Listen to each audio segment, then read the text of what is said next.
जय हिंद। मैं Veer Bahadur Singh, chairman united front of ex servicemen and national coordinator voice of ex servicemen society. आज voice of ex servicemen society द्वारा दायर equal MSP की याचिका की सुनवाई थी। मैं इसके बारे में थोड़ा आपको बताने जा रहा हूँ। देखिए, पहले ये बहस जो है पिछले एक साल से कोर्ट नंबर 3 में चल रही थी। पहले तो डेट लग रहे थे, लेकिन बहस स्टार्ट हुई पिछले एक साल से, फरवरी से बहस स्टार्ट हुई। हम लोगों ने बहुत ज़ोरदार बहस किया। जो जज की रिक्वायरमेंट थी वो एफिडेविट फॉर्म में डॉक्यूमेंट्स भी प्रोवाइड किए। हमारी तैयारी मुकम्मल थी, पूरी थी, और बहुत अच्छा बहस हुआ। जज भी कन्विंस दिखे, लेकिन उसमें सरकारी वकील का पक्ष रह गया था। तो सरकारी वकील ने 40 मिनट का समय मांगा अपनी बात रखने के लिए।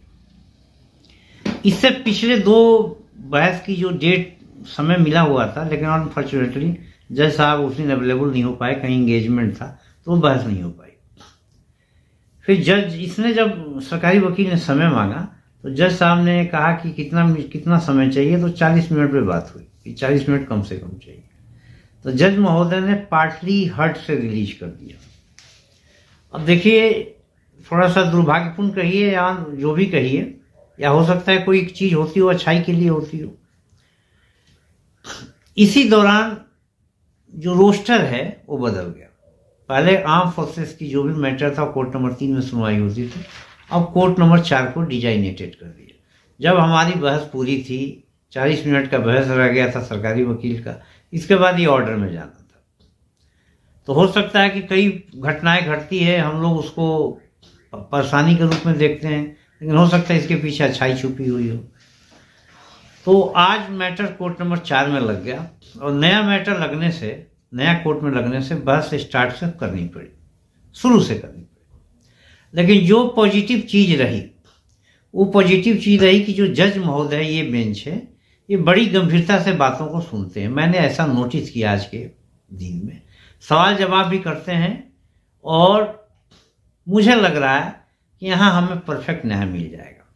आज प्रारंभिक बहस हुई थी, जज साहब समझ गए थे। अगली तारीख पे सहमति बनी कि 16 अप्रैल को 3:30 बजे बहस होगी।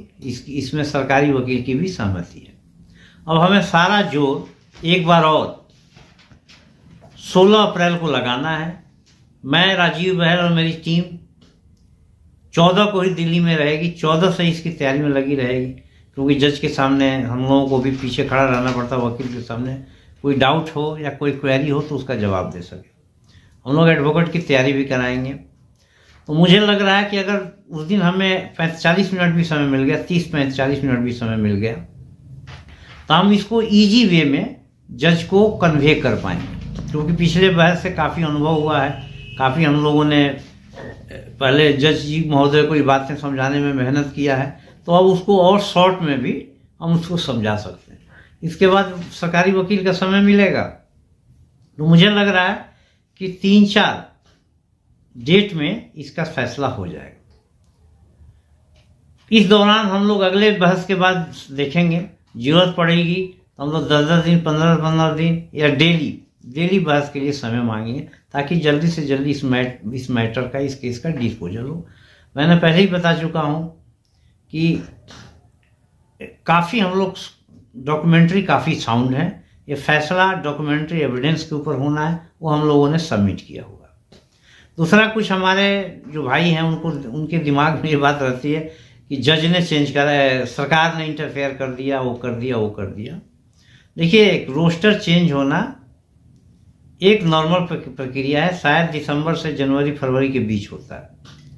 अनफॉर्चुनेटली हमारा केस उसी दौरान थोड़ा बहुत रह गया था। हमारा ही नहीं रह गया था, कई पार्टी हर्ट मैटर थे, इसको ट्रांसफर किया गया और कोर्ट नंबर 4 में भी सुनवाई हुई। तो चलिए, जब आप लड़ाई लड़ने निकले हैं तो थोड़ा बहुत ऑब्स्टिकल तो आएगा ही आएगा, और हो सकता है कि अच्छाई के लिए हो। अगर बढ़िया जजमेंट हो गया तो ये जो रोस्टर चेंज हुआ है हमारे लिए फलदायी सिद्ध होगा। दूसरा,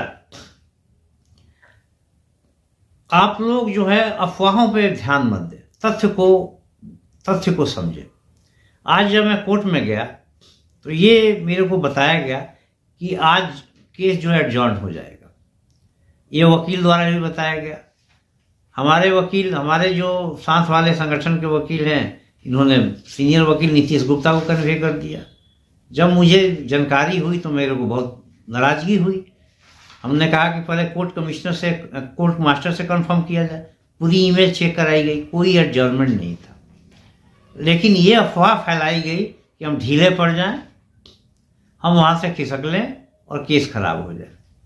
लेकिन हम लोग अंत तक डटे रहे। सुबह 10-11 बजे से लेकर रात शाम को 4:30 बजे तक वहीं रहे और हमारी हियरिंग आई। हमने अपने वकील साहब को भी आग्रह किया था कि चूँकि नए कोर्ट में लगा है तो कम से कम आपका फिजिकल अपीयरेंस आज जरूरी है। वो भी भागते भागते आए। उनके भी सुप्रीम कोर्ट में केस थे। सुप्रीम कोर्ट से करीब भागते हुए कोर्ट में प्रवेश किए, बैठे पसीने पसीने हो गए थे। लेकिन अच्छा हुआ, अच्छा ब्रीफिंग दिया, अच्छा प्रेजेंटेशन किया और हम लोग होपफुल है कि आगे भी ऐसा होगा। बाकी एक बार फिर मैं कह रहा हूं कि बिना तथ्य को परखे किसी की अफवाहों पे ध्यान न दें। यूट्यूबों में बहुत ऐसे मैसेज, ऐसे सनसनीखेज खबरें फैलाते हैं, उनका अपना उद्देश्य होता है। कुछ शरारती तत्व केस को खराब करने में लगे रहते हैं, कुछ शरारती तत्व हमलों के विरोध में लगे रहते हैं। आज की डेट में वहाँ अगर केस के सामने कोई खड़ी थी तो voice of ex servicemen society ही खड़ी थी, बाकी कोई खड़ा नहीं था। सब लोग खिसक गई, सब लोग वहाँ जाए ही नहीं। एक दूसरा पक्ष भी, उनके लोग भी नजर नहीं आए। तो हम लोग मजबूती से लड़ रहे हैं और हम लोग ही जो प्राइमरी, जो मुख्य याचिका करता है, voice of ex servicemen society है। अफवाहों पे ध्यान न दें और voice of ex servicemen society के साथ मजबूती से खड़े रहें। 2016 से लड़ रहे हैं, लड़ते लड़ते इस लेवल पे हम लोग आए हैं। अभी आपकी सपोर्ट की ज़रूरत है। जय हिंद, जय भारत।